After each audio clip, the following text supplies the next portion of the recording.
Welcome to Like Kindly. Now let's get on with how to be mentally tough from the philosophy of Seneca. Lucius Annaeus Seneca was a prominent Roman philosopher, statesman, and dramatist who lived from 4 BC to 65 AD. He is widely regarded as one of the key figures in the philosophy of Stoicism, which teaches individuals to develop mental toughness and resilience, enabling them to navigate life's challenges with calmness and composure. No matter who you are, you will inevitably face devastating experiences and encounter difficult emotions. Disappointments, injustices, physical pain, and sickness are inherent to the human condition. Throughout life, you will unavoidably bid farewell to loved ones and ultimately confront the reality of death. Although these universal truths often instill fear and are frequently ignored, denying them doesn't make them disappear. Instead, it renders us helpless and vulnerable when confronted with adversity. Stoicism offers an alternative approach. It suggests proactively preparing for these challenging moments in advance. By deliberately training the mind, one can cultivate the inner strength needed to endure even the most severe hardships life may present. Seneca's collection of writings, Asterisk Letters from a Stoic Asterisk, is particularly renowned and offers valuable insights and practical advice on cultivating mental strength and resilience. In this video, we present 6 ways to foster mental strength, drawing inspiration from the philosophy of Seneca. These insights can assist individuals in developing the necessary mindset and tools to face life's difficulties with courage and composure. Number 1. Avoid self-victimization. According to Seneca, man is not affected by events, but by the view he takes of them. Seneca emphasized the importance of the dichotomy of control and the concept of amor fati to avoid falling into a victim mentality. The dichotomy of control refers to distinguishing between things that are within our control and those that are not. Seneca believed that while external events and circumstances are beyond our control, we have the power to control our own thoughts, attitudes, and behaviors. This distinction allows us to focus our energy and attention on what is truly within our sphere of influence. Amor fati, meaning love of fate, is a Stoic mindset that encourages individuals to embrace and accept every moment of their lives, regardless of how challenging or difficult it may be. Instead of trying to escape or resist these circumstances, amor fati urges us to love and appreciate them, recognizing that they offer opportunities for growth, learning, and personal development. In today's world, it is all too easy to adopt a self-victimizing mindset, feeling targeted by situations or individuals.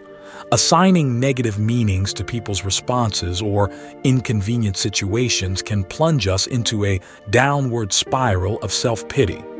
Especially in the current era where social media platforms wield significant influence, we unwittingly fall prey to mistaking fabricated narratives for reality.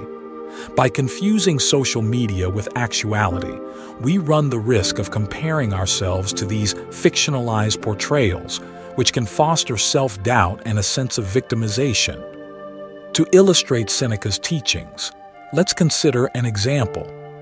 Imagine you've diligently worked and aspired for a promotion at your company. However, when the time arrives, someone else is promoted instead of you. Initially, you may experience a sense of betrayal or injustice, blaming your superiors for their decision. This initial reaction stems from a victim mindset, where you perceive yourself as a passive recipient of circumstances beyond your control. However, Seneca would counsel against dwelling on these negative emotions and instead encourage the application of the principles of the dichotomy of control and amor fati. By understanding that your superior's decision lies outside your control, you can redirect your focus towards what you can control: your thoughts, attitudes, and actions. Rather than adopting a victimized stance, you can choose to adopt a more rational and empowered perspective. By embracing amor fati, you can view your colleague's promotion as an opportunity for self-reflection and personal growth. It presents a chance to reevaluate your skills, seek feedback, and develop new strategies for future advancement. Instead of harboring resentment or blaming others, you can accept the situation as it is, learn from it, and redirect your efforts toward personal improvement. Through the application of the dichotomy of control and the embrace of amor fati, Seneca believed that we can evade the role of victims in the face of external circumstances. We can shift our mindset from one of passivity and self-pity to empowerment and resilience. Seneca's teachings serve as a reminder that our internal responses and attitudes are within our control, and by accepting and cherishing every aspect of our fate, we can discover strength and meaning even when confronted with challenges. Number 2. Voluntarily embrace hardships. Seneca once wrote, "Difficulties strengthen the mind as labor does the body." Despite his immense wealth in the Roman Empire, Seneca intentionally embraced a lifestyle reminiscent of poverty at times. He would dedicate a few days each month to wearing coarse garments and consuming minimal food. This practice was not driven by financial necessity, but was designed to temper his desire for material possessions and fleeting pleasures. Seneca sought to deepen his appreciation for what he already had, and most importantly, to develop the courage necessary to face future challenges. This Stoic technique, known as voluntary hardship, involves purposefully seeking out and embracing challenges that push us beyond our comfort zones. It's a powerful method for fortifying the mind. Seneca compared it to physical labor that strengthens the body. Just as physical exertion challenges and builds our muscles, willingly embracing difficulties and hardships provides a mental workout. By embracing challenges and willingly facing discomfort, we foster resilience, discipline, and gratitude, developing a mindset that thrives in the face of life's adversities. To illustrate how voluntary hardship can be practiced, consider an individual with a fear of public speaking, a common source of anxiety. Rather than avoiding situations that involve public speaking, this person decides to confront their fear through voluntary hardship. They actively seek opportunities to engage in public speaking, such as joining a local Toastmasters club or volunteering to give presentations at work. Initially, the thought of public speaking may evoke discomfort and apprehension. However, by willingly subjecting themselves to this challenge, they begin to develop mental strength and courage. With each speech they deliver, they push the boundaries of their comfort zone, learning to manage anxiety, improving their communication skills, and building resilience in the face of potential setbacks. Through this practice, by voluntarily embracing the hardship of public speaking, they gradually diminish the grip of fear and expand their capacity to handle future challenges. It's important to note that voluntary hardships can be practiced even in the absence of specific fears. For instance, one can intentionally underdress for cold weather, turn off the air conditioning in their house or car, take cold showers, occasionally fast, or sleep without a pillow. The key is to actively choose discomfort and challenges that stretch our boundaries and test our resilience. By deliberately choosing to confront challenges and discomfort, we engage in a mental workout that builds resilience, discipline, and gratitude for the abundance we possess. By actively practicing voluntary hardships, we prepare our minds and bodies for unforeseen and challenging situations, realizing that many things we once feared are not as daunting as they seemed. Number 3. Focus on one activity at a time. Seneca says, "To be everywhere is to be nowhere." His philosophy emphasizes the importance of living in the present moment and valuing undivided attention.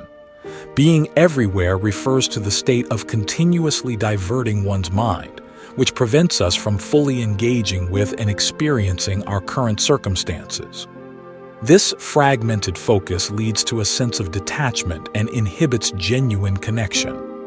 In today's gig economy and side hustle culture, it's common for people to compel their minds to juggle multiple activities simultaneously. While this may be perceived as increasing efficiency and productivity, it often comes at the expense of inner happiness and mental well-being. Society tends to equate engagement in multiple projects with fulfillment and gratification, but we mustn't overlook the toll it takes on our overall exhaustion and potential for burnout. Seneca instead suggests focusing on one task at a time to increase productivity and reduce interruptions. For instance, when engaged in reading, Seneca would advise us to devote our full attention to the text before us. By immersing ourselves in the words on the page and eliminating distractions, we can extract deeper meaning, gain a more profound understanding, and derive greater enjoyment from the act of reading itself. This focused approach allows us to fully engage with the material, expand our knowledge, and sharpen our intellectual capabilities.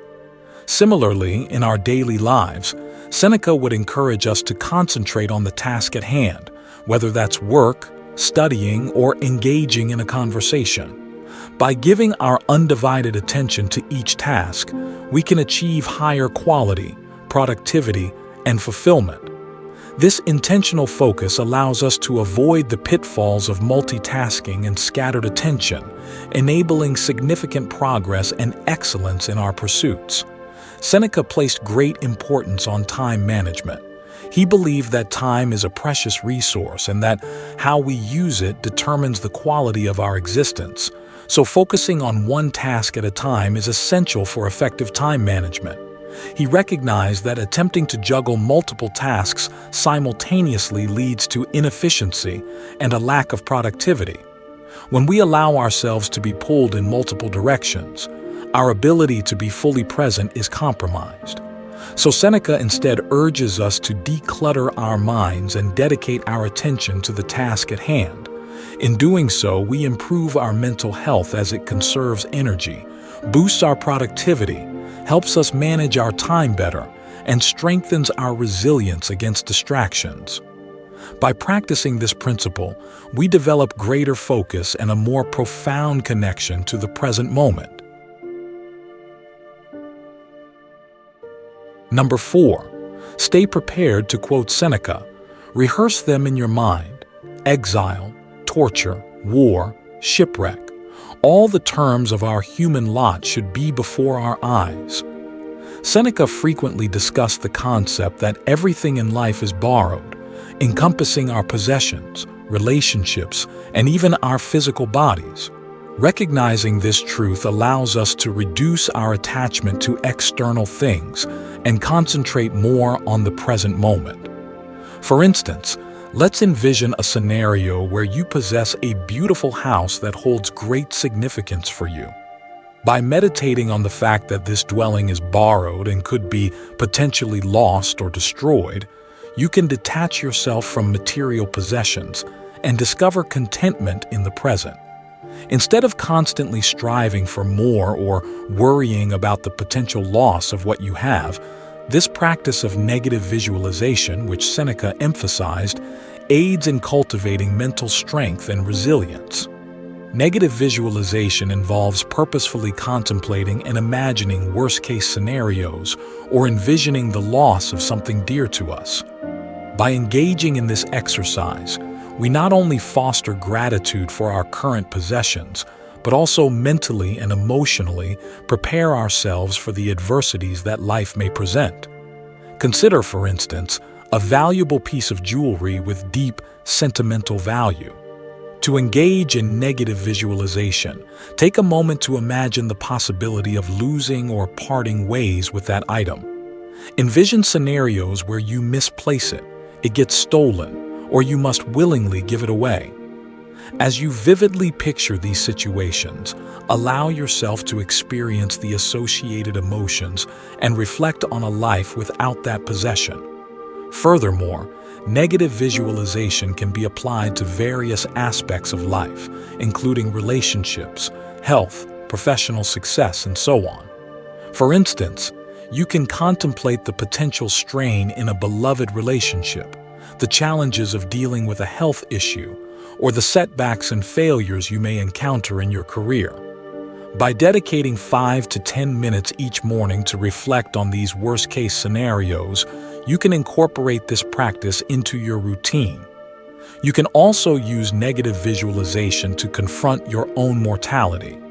Seneca believed that by imagining our own death, we gain a powerful perspective on the fleeting nature of life. This practice reminds us that our time is limited and encourages us to live with purpose and mindfulness. When we envision our own mortality, we recognize the brevity and fragility of our existence. It helps us shift our focus away from trivial matters and petty concerns, redirecting our attention to what truly matters. By contemplating our mortality, we develop a sense of urgency to pursue our passions, nurture our relationships, and contribute to the world. It encourages us to value experiences over material possessions and fosters gratitude for the present moment. We learn to cherish the people and opportunities in our lives and face challenges with resilience and determination. Engaging in the mental exercise of negative visualization and proactively preparing for challenging situations not only fosters gratitude for what you have, but also enables you to take proactive steps to prevent them from occurring. It also equips you to effectively handle them if they were to arise. This practice fosters a mindset of preparedness and adaptability, bolstering your confidence and composure as you approach life's uncertainties. For instance, a professional might envision the failure of a crucial project or a significant financial loss. By mentally preparing for these outcomes, they can develop strategies to mitigate risks, enhance their skills, and create contingency plans. This proactive approach not only reduces the impact of potential setbacks, but also transforms them into opportunities for growth and learning. Seneca's teachings on negative visualization extend beyond mere contemplation of losses. They invite us to embrace a philosophy of living with greater awareness and intentionality. By acknowledging the impermanence of all things, we become more present and engaged in our daily lives. We learn to savor each moment, appreciating the beauty and value of our experiences, relationships, and achievements. Number 5. Practice philosophy to control your impulses. In the words of Seneca, philosophy teaches us to act, not to speak. It exacts of every man that he should live according to his own standards, that his life should not be out of harmony with his words, and that further, his inner life should be one of unity and not out of harmony with all his activities.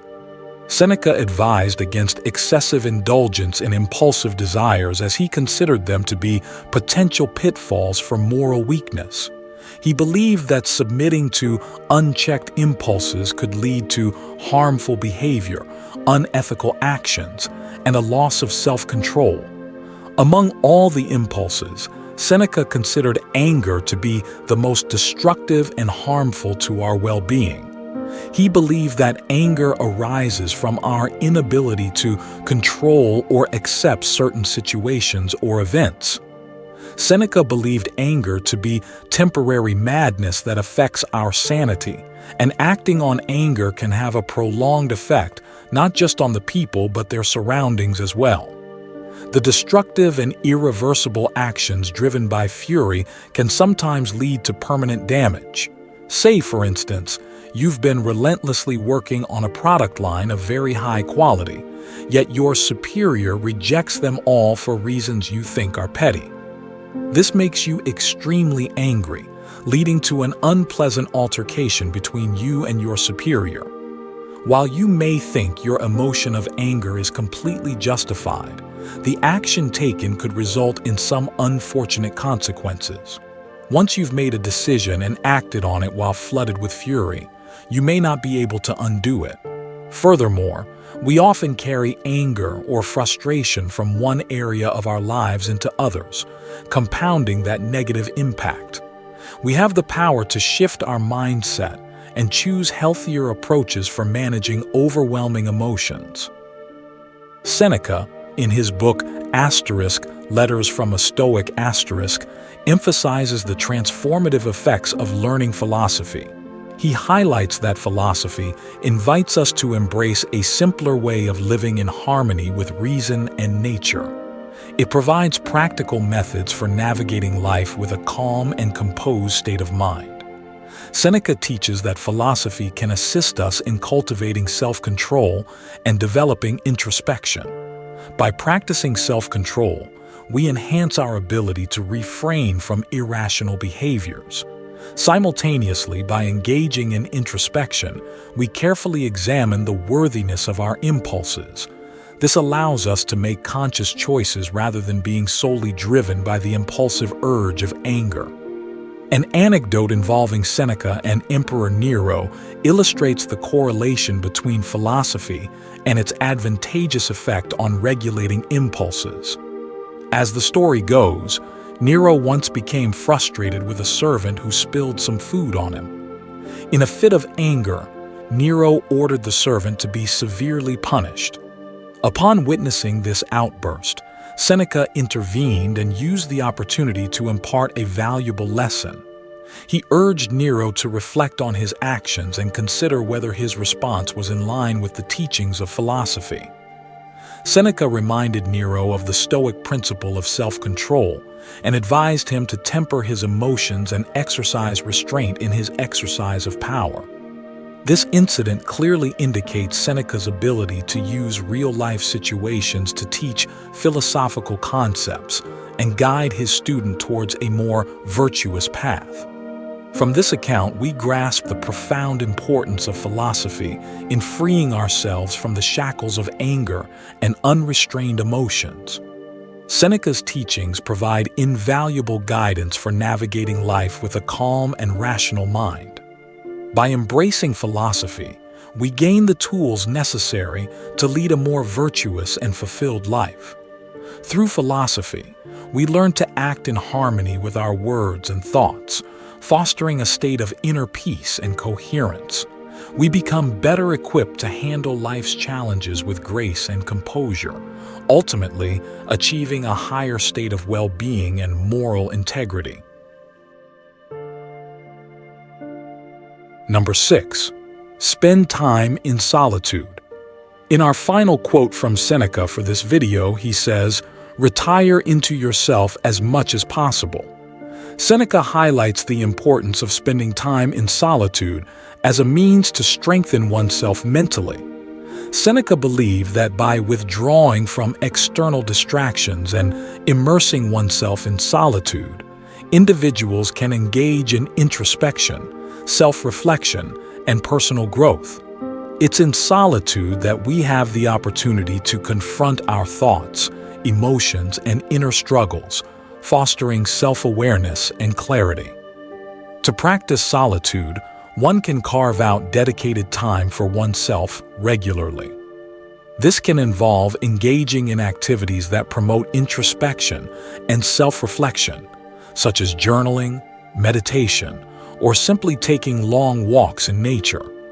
By intentionally disconnecting from the noise and demands of the external world, individuals can create a space for deep thinking, self-discovery, and self-improvement. For example, imagine a busy professional who spends most of their time in a fast-paced work environment, constantly surrounded by people and engaged in various tasks. By consciously setting aside specific periods of solitude, such as evenings, this individual can create a quiet space for self-reflection. During this time, they may reflect on their values, goals, and areas of personal development. They may use this solitude to gain clarity on their priorities, assess their emotions and thoughts, and contemplate their actions and decisions. Through regular practice, they cultivate mental strength, resilience, and a deeper understanding of themselves. Seneca believed that spending time in solitude allows individuals to recharge their minds, gain valuable insights, and cultivate inner strength. It provides an opportunity for self-examination and personal growth, leading to a more fulfilled life. In solitude, we can strip away the distractions and expectations imposed by society, creating an environment where our true thoughts and feelings can surface. This introspection helps us to understand ourselves better, identify our true desires, and align our actions with our core values. Furthermore, solitude can be a sanctuary where we process our experiences and emotions. It is a space where we can find peace, reflect on our journeys, and make sense of our paths. By retreating into ourselves, we learn to listen to our inner voices and develop a stronger sense of self. This practice of solitude not only strengthens our mental resilience, but also enhances our ability to connect meaningfully with others. When we understand ourselves deeply, we can engage in relationships with greater empathy and authenticity. In today's world, where constant connectivity and external validation are often prioritized, the practice of solitude becomes even more essential. It is a counterbalance to the external chaos, offering us a chance to reset and refocus. Through solitude, we learn to appreciate our own company and find contentment within ourselves. This inner peace equips us to face external challenges with a calm and composed mind. By regularly retreating into ourselves, we build a solid foundation of mental fortitude and emotional stability. We become more adept at handling stress, making thoughtful decisions, and navigating life's uncertainties. Seneca's wisdom encourages us to embrace solitude as a powerful tool for personal growth and fulfillment. It reminds us that true strength and clarity come from within, and that by dedicating time to self-reflection, we can lead richer, more intentional lives. In conclusion, Seneca's teachings offer timeless wisdom for cultivating mental toughness and resilience in the face of life's inevitable challenges. By embracing adversity, practicing negative visualization, and adopting a Stoic mindset, we can develop the inner strength needed to navigate through hardships with grace and composure. Seneca reminds us that true strength lies within our ability to control our thoughts and reactions, rather than the external circumstances we face. By applying these Stoic principles, we not only enhance our mental fortitude but also lead more fulfilling and purposeful lives. Let us take inspiration from Seneca's philosophy to face our own struggles with courage, wisdom, and unwavering resilience. If you found this video helpful, please hit the subscribe button and join our community for more insights and practical advice on living a better life. Thank you for watching, and we appreciate your support. Stay strong, stay resilient, and we'll see you in the next video.